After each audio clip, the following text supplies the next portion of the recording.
everyone, I'm Reetika Fleming, Research VP at HFS. And in this session, we're going to talk about how to use data to drive winning decisions. How do we get there? What did we learn from the pandemic that's really going to stick? In his keynote today, and then during the automation panel, Phil showed us this data cycle where he stressed that data is your strategy. As someone who tracks this space, I might be a little bit biased, but I agree. Converting data into value is perhaps the most critical, capability you need to develop today to become an industry leader in these times. If we don't treat data as a real asset, our data management processes, our data ecosystem becomes fragile. We've all heard about how the pandemic has created a real demand in our organizations for better and more usable data. So with our expert panel here today, we're going to explore just how this is coming together. So all of our wonderful symposium attendees, please join me in welcoming our expert practitioner panel today. If we could bring them up on the screen, please.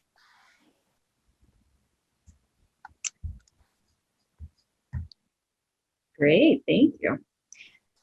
All right, let's do a quick round the table, perhaps in alphabetical order. Tell us your name, your title, your company, and maybe just to break us out of a post-lunch slump, in one sentence, what is a weird hobby or habit that you picked up in the last year and a half that you might carry forward with you? Let's start with Abhishek. Hello, everyone. Abhishek Mittal, and I work at Wolters Kluwer, and I lead a data and operational excellence group.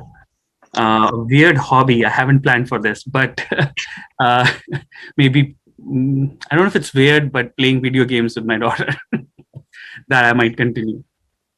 That's sweet. All right. On to Allison. Hi, everybody. I'm Allison Sagraves. I was the Chief Data Officer of M&T Bank, the founding Chief Data Officer, and I took a new role at the time of the pandemic. We called it New Normal. We're calling it Future of Work now. But it's the ultimate use case for data, which is really exciting. And I don't know if it's a weird hobby, but you can actually see it in the background. I have become a forager, and one of my favorite things to do, I did this yesterday, was walk around the forest and cut flowers. And so you can actually see evidence of my pandemic hobby on the screen. That's beautiful. Thank you, Allison. Ben? Hi, Ben Rayner. I work for Citigroup, Capital Markets, Operations and Technology. I run our productivity and innovation group there for the last few years. Weird hobbies. So maybe not particularly weird, but we bought an inflatable kayak at the beginning of when lockdown started to get released. So I've been going out there and making a fool of myself on the water with my kids at fairly regular intervals. Love it. And it's the season to really get the most out of that now. All right, on to David. Hi, I'm David Cushman. I work for HFS. I am particularly focused on the emerging tech platform. And weird hobby. Well, I suppose like everyone else, I've developed this weird hobby about guessing what people look like behind their masks. Oh, you could do those police sketches maybe in a bit, right? Thanks, David. Jamie? Hi, I'm Jamie Warner. I lead data science for Lincoln Financial, and I'm desperately trying to think of my weird hobby. I don't know if I'm weird enough. I've started teaching online, which used to only teach in person, so that's definitely weird for me, and I don't think I'll continue it after the pandemic. Wow. All right, spreading knowledge. Okay, Mohit. Thank you, Reetika. Mohit Joshi, President at Infosys, based here in London. I'll just reframe your question, Reetika, because there is no weird hobby, but in terms of changes over the past, I guess since the pandemic, I joined an external board, so that's that was a big change. And I think from a negative perspective, I found that I'm reading a lot less because a lot of my reading was actually tied to the commute and tied to long distance international travel. So that's the downside. Yeah. I hear you. All right, and finally, Rohan. Hi, I'm Rohan. I'm the founder and CTO of Soroco. Over the last year, perhaps the unexpected thing for me has been two things. One is I've become a lot more disciplined, and I think that will tie to the themes of what we will talk in terms of being able to get work done, and then being even in that segmenting what I will do and when. I perhaps never felt the need to do that earlier on. On a lighter note, my wife and I moved to London literally by accident just before COVID, and we got stranded here. And so when rules permitted, we walk about 8 to 10 kilometers every day, which will probably continue. And we explored the city on empty streets this way. So. Oh, that's great. Rohan's going to do a session for us maybe later on how to actually get more disciplined working from home. Just kidding. My weird hobby is I've got a community garden plot, so I'm now excited to start murdering plants outside of my house. All right, so let's kick off this session. We've already brought up the pandemic several times, but how did it impact data analytics and AI initiatives at your organizations, right? And I'd love to maybe start with Allison, because your new title about the new normal, I'm just so curious. What does that mean, and how does data figure within it? Well, I think what's so interesting is that, I ran data for 5 years, and it was always so difficult to get investments and to advance initiatives. And I have to say that no transformation project, no change management project could have possibly allowed the change that this pandemic happened. So I love the saying, things change when things change. And boy, did things really change over the last 15 months. I think sometimes it really takes a massive, it's tragic in many ways, although I think a lot of good will come out of this, but sometimes it takes an exogenous event to just really shake things up and have the world move to a new level. I think that's probably, I'm not a historian, but if you looked at the history of humanity, that's probably the case. And I honestly think this is, we are at a new level. I think we are learning that we are all capable of things we never believed we were capable of before.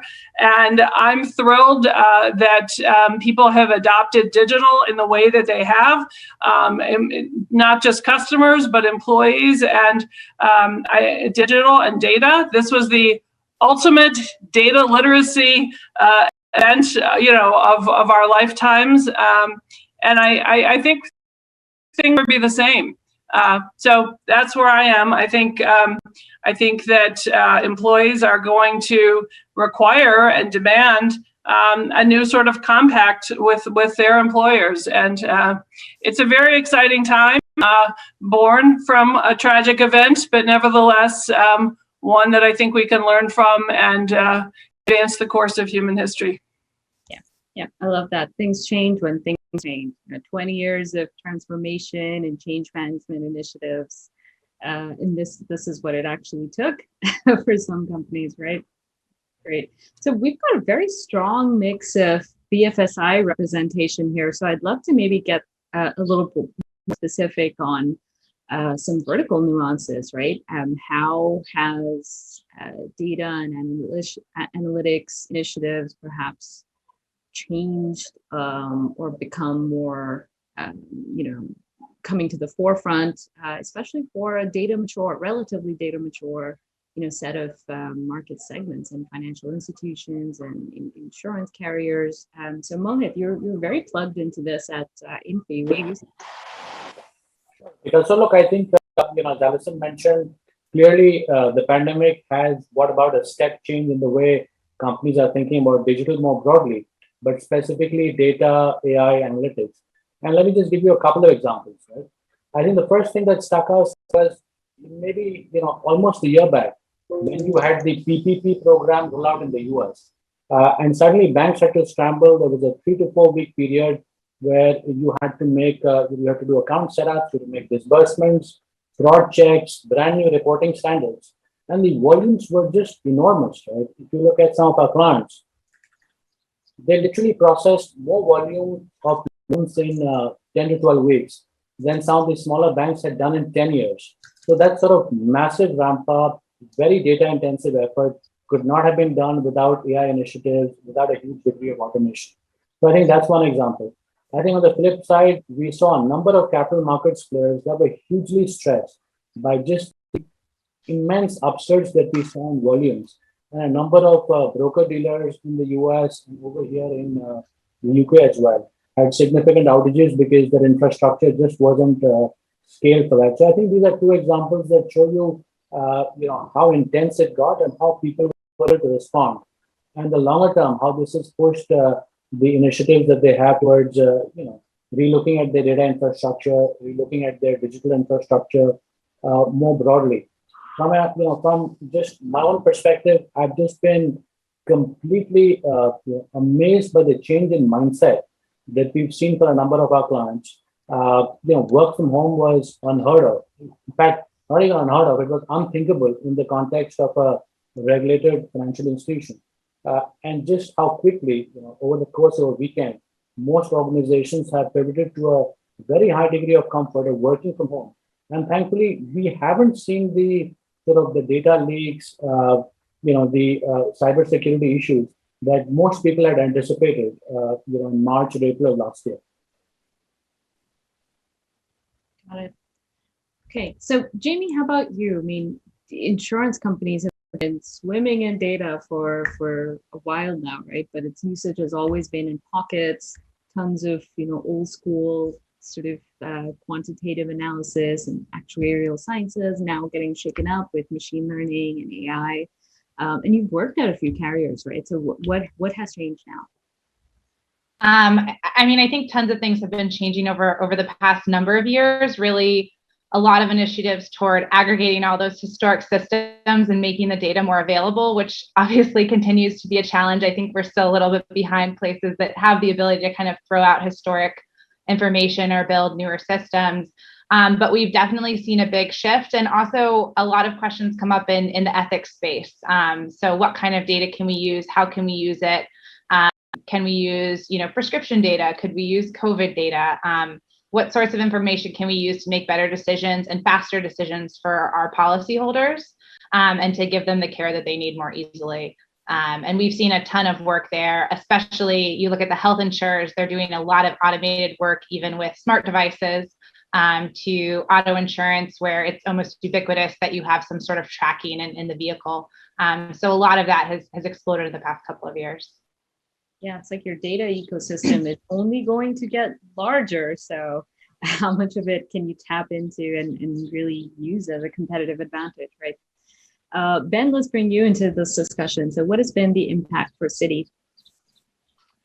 Yeah, well, competitive advantage is an interesting one because we, like some of the previous comments, we were expecting we might find it difficult, particularly in the days and weeks after the lockdowns in the various countries, to be able to keep our services running with people working from home and potentially less productive. And primarily from a client and customer perspective, were we going to be able to manage the demands? And we saw significant inflows of business and fluctuations in volumes over the period of time. But what we found, which was actually really kind of heartening to see, was that the investments that we'd made in data management and workforce management over the previous years, for mainly kind of productivity and expense management reasons internally, those initiatives and those platforms and those technologies became the ones that really helped us to manage our organization remotely and globally and focus on our client base.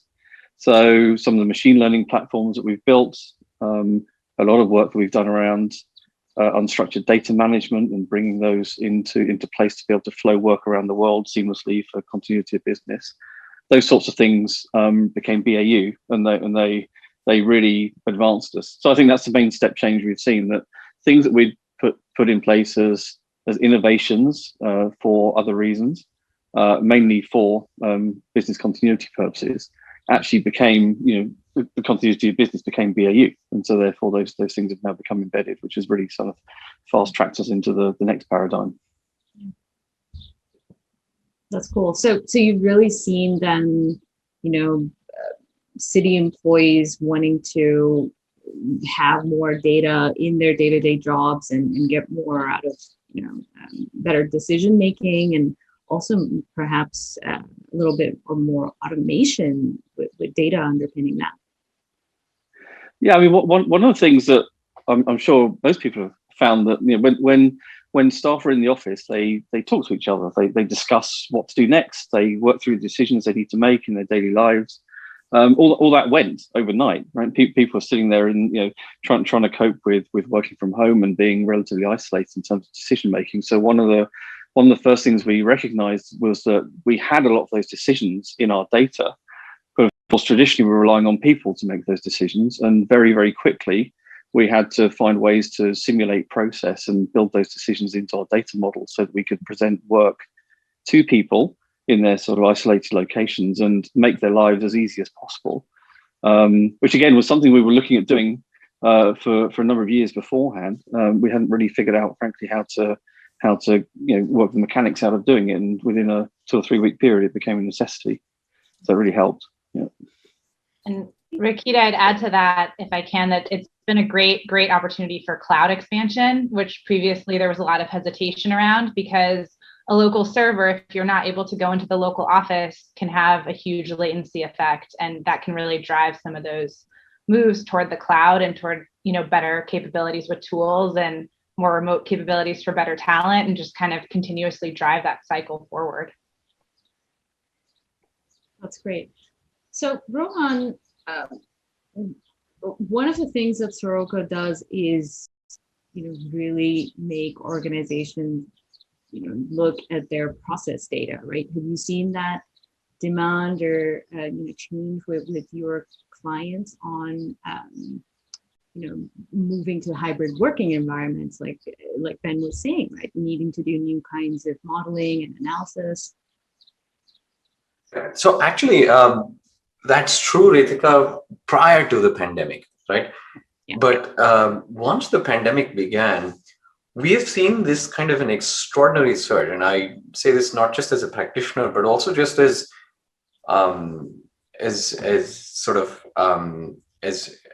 someone who looks at data all the time, just for different purposes.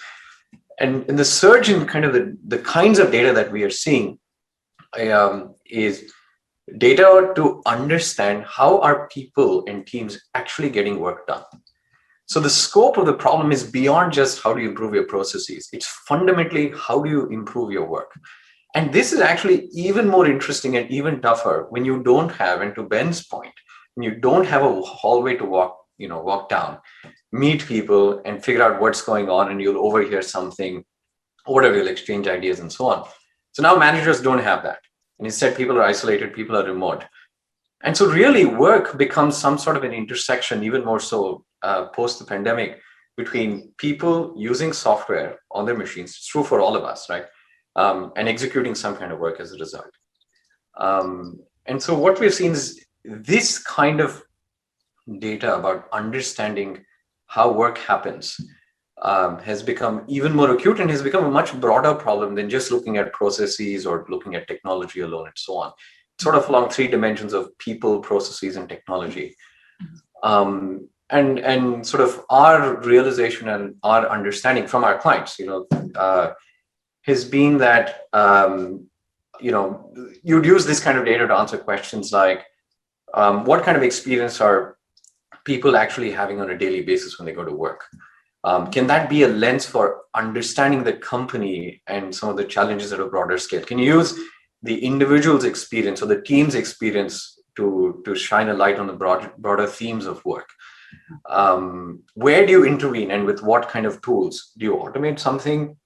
If so, what's the data for that? Or maybe you streamline something, or better yet, maybe you mentor someone, or maybe you train someone, or maybe somebody's bottleneck somewhere else.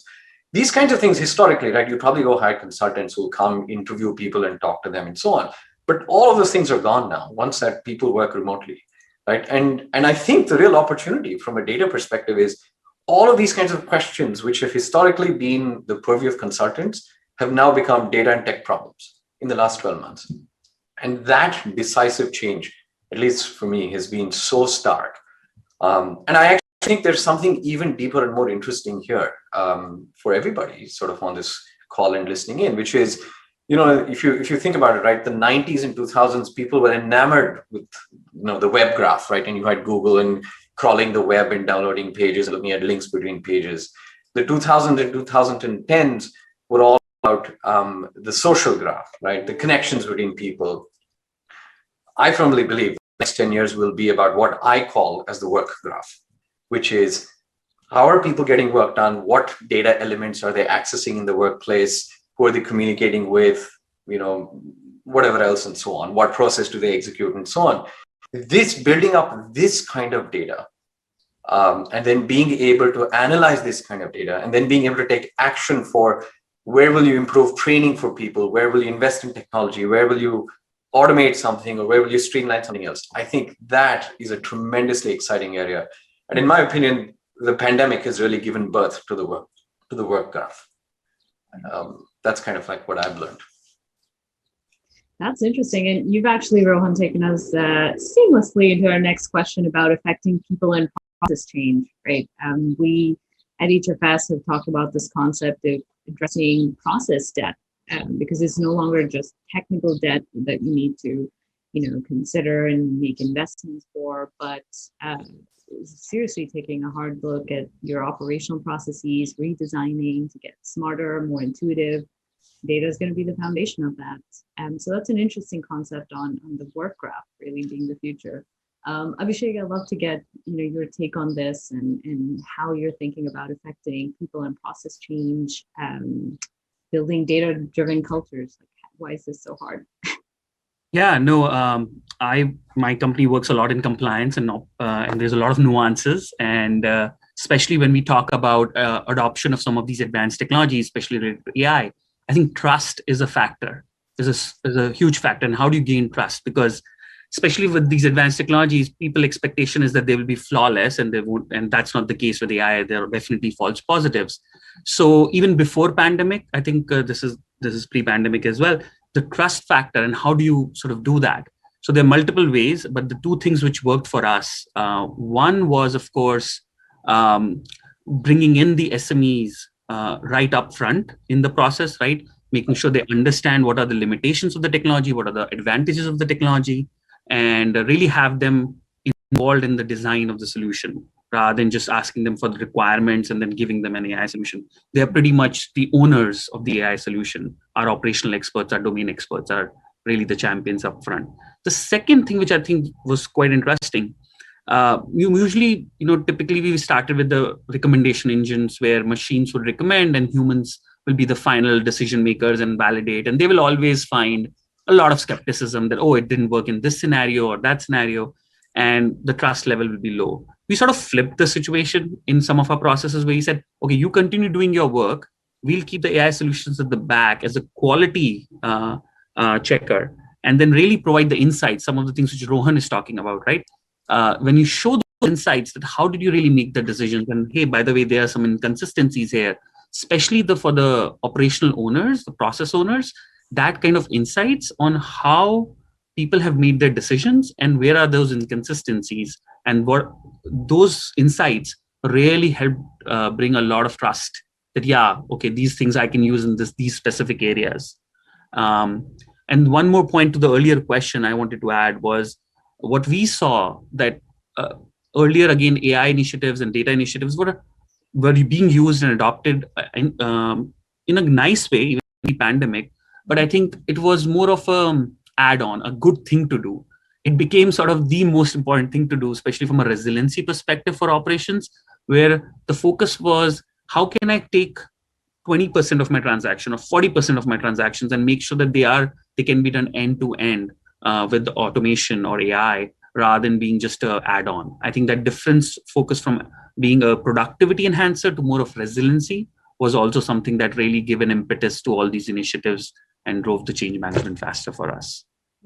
Yeah, that's great. Because you're talking about really building buy-in from the get-go, then just handing somebody a solution, right? And then just a lot of change management to go from gut-based decisions to perhaps a recommendations engine is not my competition but my friend. Yeah, that's great. David, I'd love to bring you in here on, you've covered, analytics, CX, digital strategy in your previous roles. Why is a data-driven culture so hard to achieve? And how do we think about treating data as a perishable asset? Yeah, well, yeah, as you point out, I've been knocking around with data for 20 plus years, and there's always not quite enough of it. So we've got this challenge where we might want less data to be able to make a smart decision on, but the other side of this coin, I think, is heading towards a Horizon 3 view of data, which is to say, if you have enough data, you can predict anything, right? If you could make a digital twin of planet Earth, you could predict everything. We can't. We don't have enough data to be able to make that sort of detailed decisioning on a day-to-day basis. So what we have to do, I think, is work from what are the big strategic decisions we need to take in the organization, and almost work backwards from that. What data do I need to be able to make the decisions that will drive that? And if I can get my hands on those sources of data and then start the learning cycles that we're being so keen to introduce to these, particularly bringing in AI and machine learning, once you start that acceleration, that's very difficult for anyone else to catch up on. So if you focus on your strategic data, the things that really make a difference to your organization, and get good at learning fast from that, that's where your strategic advantage would lie. Yeah, that's great. Thought for a minute we're going to go into, are we living in a simulation on our planet? All right, Jamie, so I've actually heard you speak about this topic of getting commitment from the C-suite, from your stakeholders to really embrace a data-driven culture and strategy. Any thoughts on how this has worked for you in the past, pitching data science to a business audience, that kind of thing? Yeah, I mean, I love what Abhishek was saying about kind of thinking about different ways you can place the data so that it seems more friend than foe. But I also love rethinking what is the benchmark or the baseline. So a lot of times when you're talking to an executive or a leader, they're saying, well, I'm wary of this data, or I think it has challenges. What they're not saying is, how many people in my organization today are making a decision that might not be optimal? Or what does our history look like? What he was speaking about, where you might have an adjuster or an underwriter making different types of decisions than another one based on their feelings or their emotions or their long-held beliefs. And using data, we can root out those biases and make sure that people get that consistent, excellent experience. And so I really do think a lot of the conversation is about resetting the baseline of understanding that historically it's not perfect without a model. And so a model just allows you to check and understand whether you can get that consistency in place and make things easier going forward and getting rid of that bias. So I love that approach. And I feel like that's gotten a lot of traction. The other thing is to keep in mind that there always has to be a story. People's brains, while we like to think that we're logical, we tend to take data and make it fit whatever storyline we like to see and follow that emotional brain. And especially in industries like insurance, there's a lot of people with tons of tenure and long held beliefs and biases that could be correct and could also maybe stand to be challenged depending on the changes that we're seeing in the data and the information. And so really creating that storyline when you're bringing them data rather than just saying you want to make a change, I think drives a lot of that. Yeah, gotta have a strong story to really sell it. That's great. All right, on to our next question. What does a modern data architecture really need? So Mohit, you actually started to touch on this when you were talking about cloud adoption, cybersecurity, especially in highly regulated industries like BFSI, right? Like how far have we actually come? Sure, because I think, look, David had made a very, very valuable point, which is about you really need to figure out what are the business metrics that you hope to impact and what is the kind of insight that will help you to really move those metrics. The challenge that we have is that, we're not living in business enterprises that are built around the data journey, for instance, right? We're living in a business world that is built around process clusters or application clusters or business clusters. And data, obviously, data journey will go through multiple such business process application clusters. And so the key thing is, in building out this data-driven enterprise that we're talking about, we have to go back to first principles, which is what is the business metric I hope to influence? What can give me insights, to help change this? How do I get both real-time data to make immediate decisions? And how do I get that long-term data that helps me make strategic decisions? If I take financial services firms, for instance, whether it's insurers or banks, I still feel that a very good metric to measure the effectiveness of management over time is, how many products are customers buying from your organization? And obviously, we've seen the Wells Fargo incident, and I think people have pulled back a little from that. But I do feel that product profitability can be impacted in the short run by things like interest rates. Profitability in insurance can be impacted by, in autos, profitability is gone up just because people aren't driving. But in the long run, the number of products people are buying is a very good metric of management effectiveness. If the board and the management have decided that's a metric they want to influence, what can give them insight, and how can they help speed up their journey towards having more customers be multi-product, right? So as we're talking about the data sort of organization, the future of the data technologies that will help us get there, I think it's useful to go back to what are my process application clusters? What is my data journey? What are the metrics that I'm looking to influence for the organization as a whole? That's great. And David, back to you, as you do a lot of our emerging tech, platform research. Any comments on a modern data architecture? I suppose the thing I'd call out is what you've done on XAI. I think it's an incredibly important part of the journey. You have to be able to trust the inputs and outputs, and so being able to understand what is going in and what happens to it on the way through to give an output is essentially if you're going to be able to experiment your way forward in your decision making. You've got to know what the hypothesis is and what actions are happening on that hypothesis in order to understand the result. So I think that is part of the data cycle now. I think it's an important part that we implement a level of XAI rather than just straightforward. An output that employees don't trust, customers don't trust. It has to be something that we can all agree on and all see the benefit of. Absolutely. So, Allison, with the new normal, does that is part of the vision looking at operational, processes, workflows in the cloud, having data be truly embedded in how work gets done for employees? It's really about, how do we reinvent work for a mobile workforce?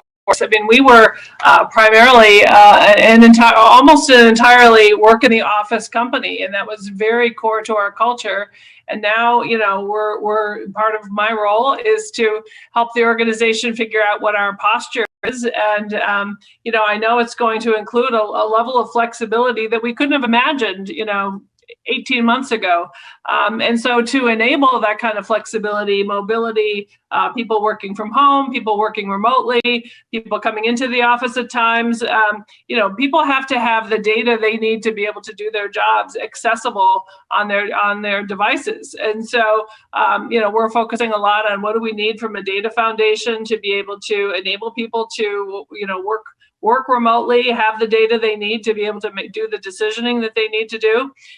So there's foundational elements and as well as, automation elements, which I think will accelerate our journey into like sort of the next level of sophistication, using ML and AI to do much more sophisticated things. I think the case has finally been made that data is our friend, and that we can, not that we blindly trust data, but that, having access to data makes our jobs easier. And so I think, that's not an easy hurdle to overcome. People had their intuition and years of experience doing things, and I think through this pandemic have learned to do work in different ways. So I think it's really accelerating the next levels of the data journey. Yeah.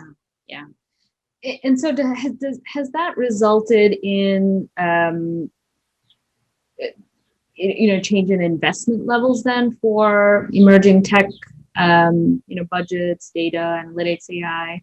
And I'm asking because, some of our research suggests that in the next year or so, a lot of organizations, I want to say 2/3 of them are looking at perhaps 5 to 6%, increases in their emerging tech spend. So I'm trying to understand, how do we quantify this sort of dialing up of, the data agenda? Yeah, I mean, I think it's going to be a pull. And I think that that our internal customers, our business units, our employees are going to want more, as well as our external customers. And so I think that through the whole budgeting process that we go through every year, I think that there'll be much more of a demand and appreciation for why you need to spend money on data. It will be much more tangible. It was always a very hard thing to sell because it seemed intangible until you could prove its value in some, you needed like proof points in order to get people on board to invest. So I think that that's basically what's happened over the past 15 months. So I would absolutely expect to see increases in data investments across the board in almost every industry. Got it. Ben, is that your experience as well? Yeah, I think it's a really great point. I mean, I think one of the key things that's changed is that data has kind of flipped its importance. So rather than being seen as an output of a process, it's being seen as a fundamental input to the process. And I think to the whole theme that people are talking about here, I think the access data and being able to trust data and people who are using it on a daily basis actually relating to it and understanding how it becomes, in the form it becomes when they're processing it in their daily lives, is super important. And it then creates a kind of cultural change as well as just the data itself. So we're absolutely seeing very, very similar to what was said, that the appetite for investing in data is much, much stronger now. In the past, it's been difficult to prove ROIs against it. Now I think we've been able to demonstrate through living through the last period that even though it might not be transparent on the surface, then actually harnessing it and using it to enrich the experience and to bring people closer to it is absolutely fundamental to business in the future. That's great. How about you, Abhishek? Yeah, no. So one of the things I think people have said, but what we are thinking is, or doing rather actively, is something that we are calling internally as obligation graph. Another graph term thrown at it. But in simple terms, what it means is we are looking at each of our data elements and how it's driving the final outcome and doing that mapping and storing those relationships, that how that data is used to deliver the end outcomes. To give you an example, we do a lot with lawsuits. So there's a lot of examples on lawsuit dates and lawsuit types and how that is driving the final obligation for our customers. Understanding that and codifying that in relationship within our systems is something that we are investing a lot on, and we'll continue to do more of that, like storing those relationships, which is usually maybe not that explicitly stored in our systems. So I think that's what we are working a lot on, and we'll continue to do that more. Love that obligation graph. Okay, so we've only got a couple of minutes left here. I'd love to do an around the room on what's next for everyone, perhaps a piece of advice you'd like to give our audience on how they should think about their enterprise data strategy. Let's start with Rohan. So I listening to Allison and Ben say something, I've heard a wise person say repeatedly, in God we trust and everybody else brings data to the table. And that's kind of what resonated. The increasing importance of data in every shape or form. Look, again, from my perspective, and I think there's also a question in the chat that says something very important, which is, hey, you can have access to a lot of data, but what do you do with it? Do you actually derive value from it, right? I mean, it's an entire discussion around that, an entire sort of school of thought around that. But I think in terms of what's next, Reetika, to your question, the idea that, right now, all of us on this very call are generating data. We're generating the work graph. We are generating more and more data of how we are interacting or doing whatever else and so on. And this has been the case for the last 40 or 50 years. And it's just that we have never thought about work as data. And that's what I'm very excited by. I think of work as data now, right? We have been used to thinking of almost everything else. I mean, 50 years ago, you do a simple blood test, and then came DNA sequencing. Then you began to actually see human body as data, right? And if you think of the early 90s, when people used the internet and how they should optimize their websites, it was not very sophisticated. You read some backend log files and so on. And then come 2000s, you now see all of that as data. And so now, to me, what's next is really being able to see how work actually happens as data. At least for me, that's an incredible realization. Yeah, that's not. How about you, Mohit? And just close on that point, right? When you start to see it like that, what we, pretty much when we go to work every day, the kind of interactions that we have at work with software on our machines is orders of magnitude more than the whole world is enamored by social networking data. Guess what? There's about 70 times more data per user compared to the top 6 social networking sites that takes place every day at work. And this is all untapped. And so to me, that's kind of the theme for what's next. Thanks, Rohan. So Reetika, for me, just 2 quick things. I think one is, in a time of volatility, in a time of great change, obviously the number of decisions that need to be made will multiply, right? And let me give you one example. I think we're going to go through a period of fairly significant inflation in the Western world. There really isn't the sort of data since the 1970s, right? What do companies need to think about if they're changing prices every week, if they're changing prices every couple of weeks? What are the sort of the synthetic data sort of pools that they can build to start making decisions about how customers will react? So I think the demand on data will increase dramatically over the next couple of years. That's the first piece. I think the second piece is there's been a huge amount of unlock of value that has happened from sharing data just within the enterprise. And we've certainly seen this with large organizations. I think the next step, and we've seen the first signs of that in the financial services business, is sort of these sharing data between organizations, these external data providers, as well as a consortium. We will start to see a lot more of that, I believe, over the next couple of years. That's cool. David? Well, I would agree wholeheartedly with that last point. I think the next step is about moving from understanding your own internal end-to-end processes through data to the ecosystem through data. And so the next challenge is going to be actually, and we thought it was harder within the organization, it's going to go, how do we understand the data beyond the organization into growing entire ecosystems that we can all share in value on. Great. Allison? I think that we've all acknowledged that we have a lot of data. So if we accept the premise that over the past 15 months, our organizations and the world has increased its data literacy quotient by some significant factor, I think that our immediate action could be to just go back to our jobs and think about what are our business problems we're looking to solve? What data do we already have that we could use to solve those business problems, and not wait for the next big thing, but look in our own backyard and do something actionable, tangible, and value-driven that's related to our business strategy. I think we're sitting on a lot, and we always want more, and we don't focus enough on leveraging what we have. I think we're hoarders as opposed to optimizers. Yeah, got to be miners. Yes. All right. Abhishek?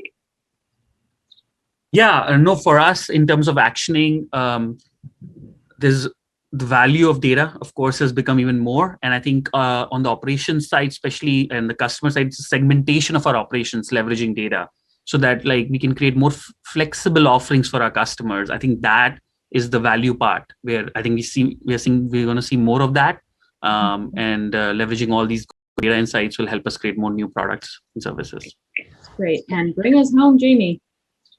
Yeah, I guess I'd say the thing to remember is that we're not really data professionals, we're salespeople, and we have to always be thinking about not just what insights and what data we have, but how do we tell the organization the unique story of how this impacts revenue, the bottom line, risk, et cetera, to really drive the value and make sure that they invest and continue to invest in these resources and see the impact.